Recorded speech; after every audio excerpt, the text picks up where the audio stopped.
Après une année morose et très compliquée, il est temps de se trouver un peu de bonne humeur et de mettre du baume au cœur à tout le monde. Et j'ai décidé de vous parler de mon top de l'année 2020.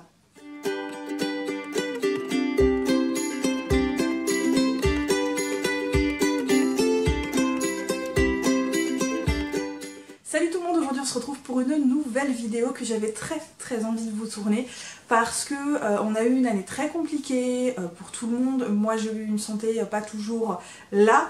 Bref, l'année a été chiante, hein. Clairement c'est une année pourrie, on va pas se mentir. Et la fin de l'année arrivant, je me suis dit qu'il était temps de repartir sur de bonnes bases, de mettre un peu de baume au cœur à tout le monde et de mettre un peu de bonne humeur également. Du coup, j'ai très envie de vous parler de ces lectures qui ont marqué mon année, qui m'ont beaucoup plu, qui ont été des coups de cœur ou des petits coups de cœur ou alors vraiment rafraîchissants ou de jolies découvertes. Et en plus, voilà, j'en ai eu pas mal cette année, malgré tout ce qui s'est passé. Voilà, j'ai vraiment eu envie de vous faire une vidéo top. J'avais pas juste envie de l'inclure dans ma vidéo bilan comme je fais d'habitude. Là j'avais vraiment envie de vous faire une vidéo à part. Donc voilà, vous avez cette vidéo de top de l'année 2020. Vous n'aurez pas de vidéo flop. Voilà, j'ai pas envie de vous faire de vidéo flop parce que je pense qu'on a déjà eu assez de trucs pas très joyeux hein, cette année, donc j'ai pas envie d'en rajouter avec tous les flops voilà, de l'année 2020. J'ai pas envie, tout simplement. Du coup vous n'aurez qu'une vidéo top, ce qui est pas plus mal, et du coup on va pas trop s'attarder et on va commencer tout de suite donc par 4 BD puisque j'ai également eu 4 gros coups de cœur au niveau des BD, et donc c'est parti. Je commence du coup par Le Garçon Sorcière de Molly Knox Ostertag, publié aux éditions Kinaï. J'ai lu le tome 1 et j'ai également lu le tome 2. Le tome 3 est prévu pour 2021. Et ça a été une très jolie découverte. J'ai eu un petit coup de cœur pour cette BD parce que déjà au niveau couleur, j'aime beaucoup les couleurs. Le dessin est extrêmement simple mais il est hyper efficace. Ici on va donc suivre un jeune garçon qui s'appelle, je ne sais plus par contre, Aster. Il a 13 ans, c'est donc un tout jeune adolescent. Il vit dans une communauté à côté de la ville où la tradition veut que les garçons deviennent des métamorphes, donc ils trouvent leur esprit animal pour se transformer en cet esprit animal, et les filles doivent apprendre la sorcellerie pour devenir des sorcières. Sauf que Aster, lui, n'a pas particulièrement envie de se trouver un animal totem, d'ailleurs il n'en trouve pas. Lui, ce qu'il désire plus que tout, c'est d'apprendre la sorcellerie et devenir un sorcier. Évidemment, ça passe très mal dans sa communauté, sans compter que des garçons disparaissent et que toute la communauté est en danger. Et donc Aster va se retrouver mêlé au milieu de tout ça avec sa nouvelle amie qu'il va rencontrer, qui est une jeune fille qui, elle, n'est absolument pas sorcière, ni rien du tout, n'a rien à voir dans sa communauté, mais tous les deux vont très vite devenir amis. Bref, je vous en dis pas plus. C'est une très belle histoire, j'ai beaucoup aimé. On passe un très bon moment, ça parle d'acceptation de soi et d'acceptation d'autrui, et de ne pas rester finalement dans la tradition. C'est pas parce que la tradition veut que ce soit comme ça que c'est forcément une bonne chose, et que il n'y a pas des différences. Voilà, il y a parfois des gens qui sont différents et que c'est pas pour ça qu'il faut les traiter différemment. Voilà, moi j'ai passé un très bon moment, j'ai eu un vrai coup de cœur pour cette BD, je vous la conseille très fortement. Coup de cœur encore pour Les Artilleuses, le tome 1 de Pierre Pével et de Willem, donc publié chez Draco, une petite maison d'édition que je viens de connaître cette année, et j'ai passé un très bon moment puisque ça se passe dans le monde du Paris des Merveilles. Vous savez que j'aime énormément cet univers, que j'adore y replonger, et j'ai retrouvé l'ambiance avec cette BD qui est certes très courte mais qui est extrêmement colorée, extrêmement vive. En plus, c'est une BD qui se concentre uniquement sur un trio d'héroïnes aussi différentes que complémentaires et qui, on va dire, savent ce qu'elles veulent, et c'était vraiment génial. Un autre énorme coup de cœur BD, il s'agit évidemment de Zombielénium. J'ai adoré cette BD, j'ai lu le tome 1 et 2. J'ai pas encore lu le tome 3 et 4, enfin les tomes 3 et 4. J'attends la sortie du tome 5 qui est prévu pour l'année 2021, en début d'année en plus, donc janvier ou février, donc j'ai trop hâte de la voir dans ma pile à lire. Et j'ai pris mon pied avec cette BD. Aussi bien graphiquement que de l'histoire, que de l'énergie que cette BD dégage, Elle est absolument topissime, je vous la conseille à fond. Ici, en fait, on va suivre des personnages d'un parc d'attractions assez particulier, puisque c'est un parc d'attractions d'horreur, et ceux qui y sont embauchés, ce sont des sorciers, des vampires, des démons, des monstres, des momies, des squelettes, voilà, on a le droit à tout un panel de monstres et c'est trop cool parce que dedans il y a aussi un syndicat pour les employés, il y a vraiment cette BD, elle est extrêmement péchue graphiquement, moi j'ai adhéré à tout dans cette BD, on passe un moment génial, c'est extrêmement fun et franchement je vous la conseille parce que elle est top quoi. Dernier petit coup de cœur BD, il s'agit de cette petite BD trop mignonne, Le Cercle du Dragonté de Cathy O'Neil, publiée chez les éditions Bliss. C'est une petite BD enfantine très mignonne, elle est hyper jolie, hyper mignonne. On va suivre une enfant troll, il me semble, c'est ça, qui est apprentie pour devenir forgeronne auprès de sa mère.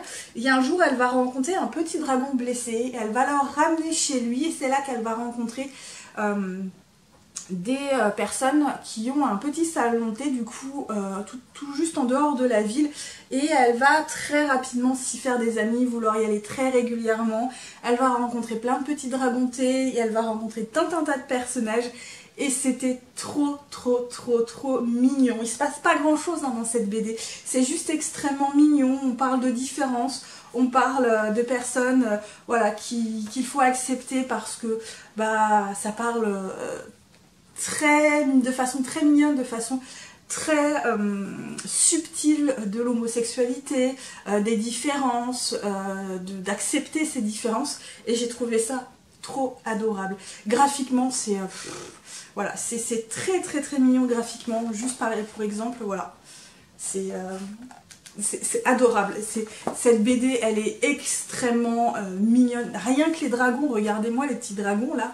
C'est chou, elle est vraiment trop chou.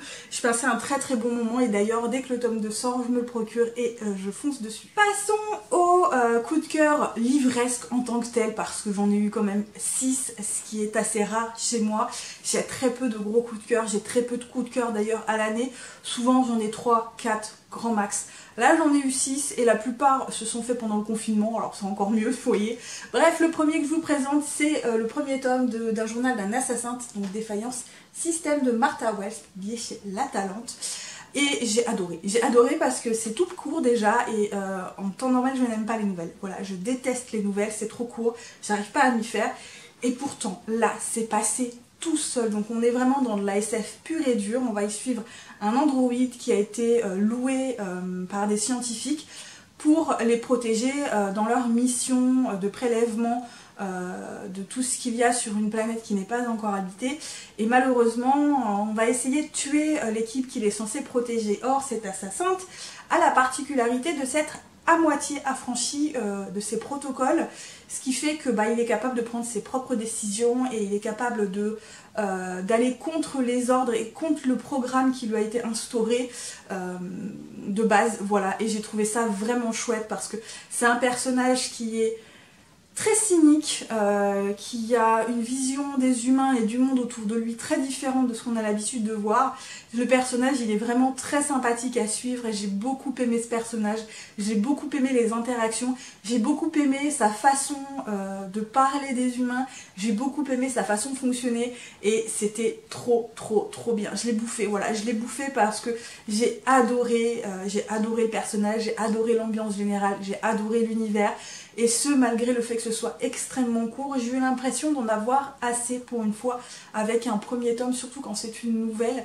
Et ouais, c'était vraiment génial. Autre coup de cœur SF, il s'agit évidemment du premier tome d'Aurora Squad, donc de Amy Kaufman et Jay Christophe, publié chez Casterman.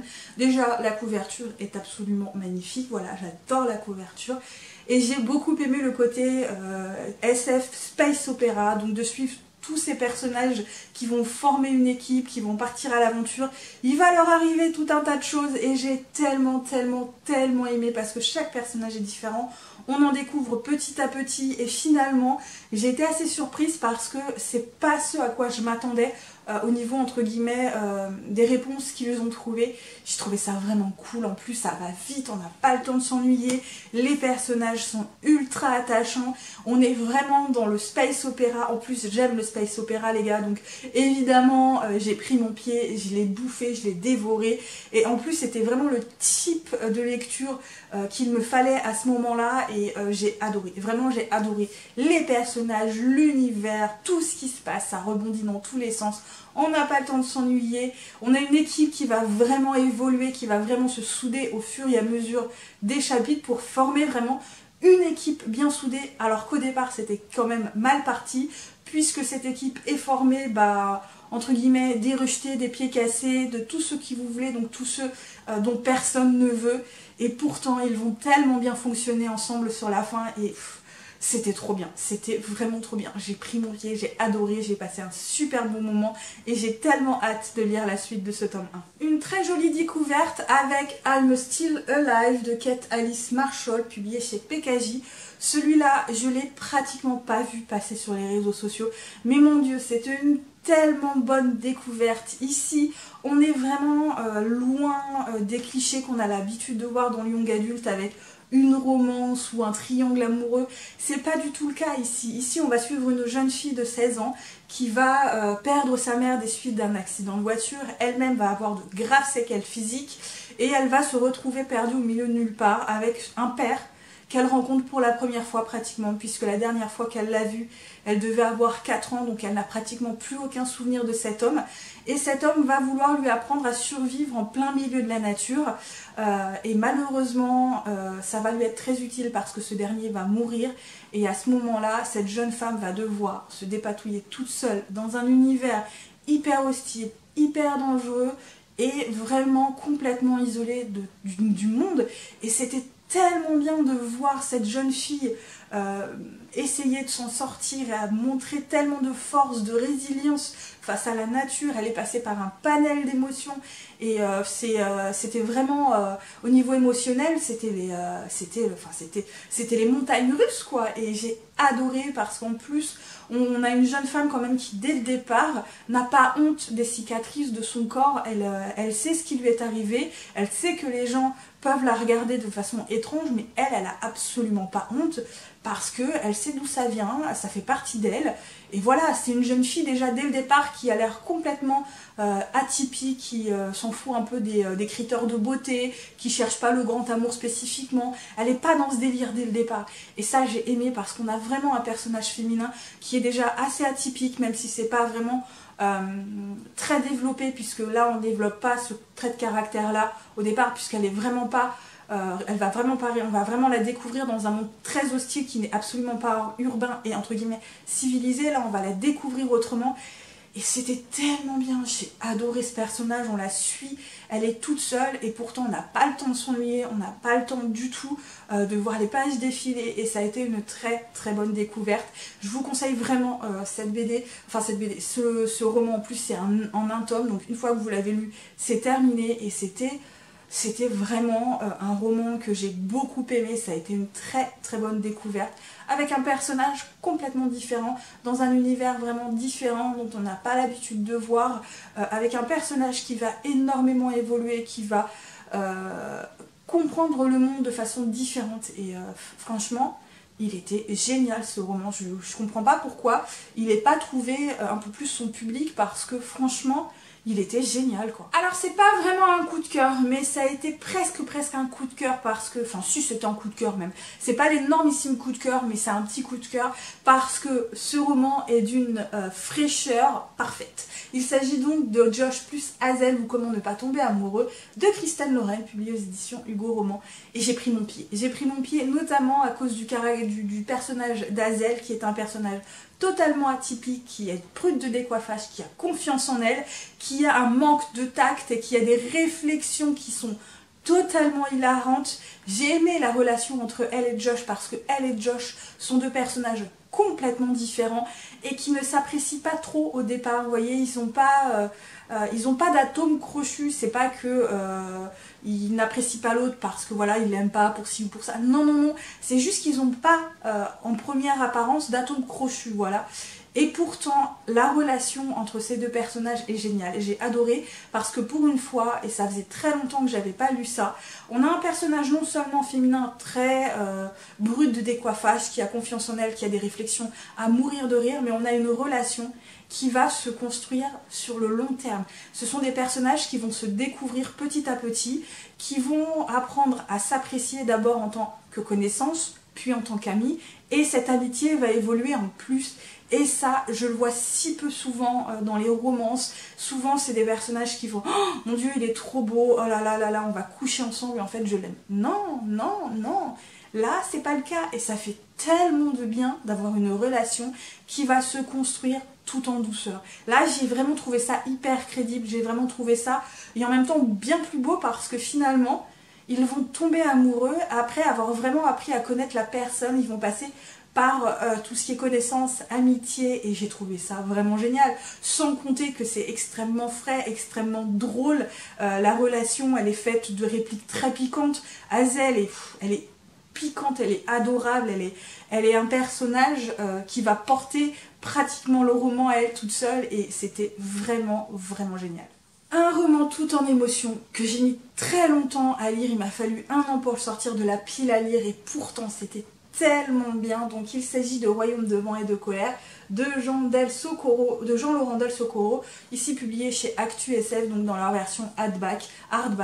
Petit roman qui se lit très vite avec 2 nouvelles, et ça se bouffe parce que en plus la plume de l'auteur est extrêmement fluide, elle est facile à lire, elle est facile à comprendre.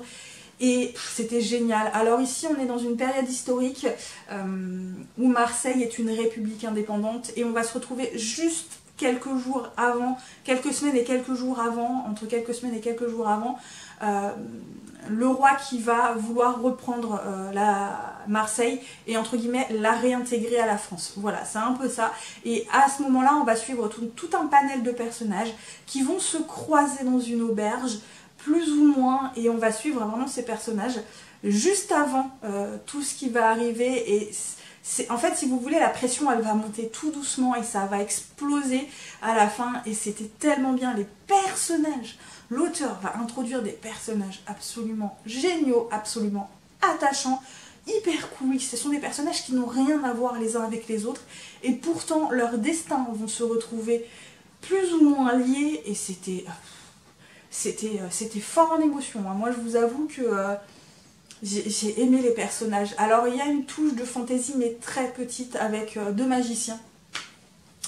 Mais c'est pas le plus important de l'histoire, finalement. Et l'auteur va réussir à mêler le vrai du faux, va réussir à introduire des personnages qui sont extrêmement forts, qui sont extrêmement beaux, qui sont extrêmement complexes. Et c'était beau. Je peux pas vous en dire plus, mais c'était beau. Émotionnellement, j'ai adoré. Émotionnellement, j'ai trop aimé les personnages. On passe par tout un panel d'émotions également. En plus, ça va crescendo. Et voilà, c'était vraiment un très très beau roman, et j'ai vraiment beaucoup aimé. Ça a été un très très gros coup de cœur, et je pense que c'est quand même l'un de ceux qui m'a le plus marqué cette année. Je termine par un petit coup de cœur avec Gods of Men de Barbara Klaus, publié chez la toute jeune édition Rivka.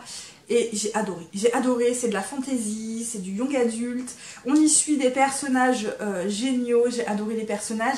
On va donc y suivre notamment Sable qui un jour va faire de la flûte quand elle est une petite fille, et qui malheureusement va endormir tout le monde, et malgré tout elle va également tuer sa petite sœur, et à partir de là elle va fuir et essayer d'échapper à son destin, sauf qu'on va la retrouver et que évidemment les choses vont vite dégénérer pour elle. J'ai beaucoup aimé, parce que finalement, ça a beau être du young adulte, on s'attache très vite au personnage, l'univers va se développer au fur et à mesure, et j'ai énormément aimé l'univers, j'ai énormément aimé ce que l'auteur développe, on passe un très très très bon moment. J'ai beaucoup aimé la magie avec la flûte, j'ai beaucoup aimé le personnage de Sable, j'ai beaucoup aimé également l'autre personnage qui, je ne sais plus comment il s'appelle, hein, pour tout vous dire. Mais voilà, j'ai beaucoup aimé. Il y a des personnages secondaires qui petit à petit vont se montrer beaucoup plus mystérieux et un peu complotistes, vous voyez, vont comploter dans leur petit coin. Et finalement, la fin de ce tome 1 m'a plutôt bien surprise. Et ouais, j'ai bien aimé, c'était un très très bon moment. Et j'ai vraiment eu un petit coup de cœur pour l'univers, j'ai vraiment eu un petit coup de cœur pour les personnages. Même si évidemment, il y a beaucoup de choses qui sont assez classiques. Malgré tout, j'ai trouvé la plume de l'auteur parfaite. J'ai trouvé l'univers vraiment génial. J'ai trouvé les personnages vraiment cool. Et j'ai hâte de découvrir le tome 2. Parce que voilà, à la fin du tome 1, on se dit quand même que la suite, on ne sait pas par où elle va aller, l'auteur. Mais ouais, c'est très intriguant et ouais, j'ai vraiment beaucoup aimé ce tome 1. Et voilà, j'en ai du coup terminé pour ce top 2020. J'espère que cette vidéo vous a plu. Si ça vous a donné envie de lire certains de ces romans, tant mieux. Si vous les avez déjà lus, n'hésitez pas à me dire ce que vous en avez pensé. Moi, comme d'habitude, je vous souhaite de très très bonnes lectures et à très bientôt pour une nouvelle vidéo. Bye bye!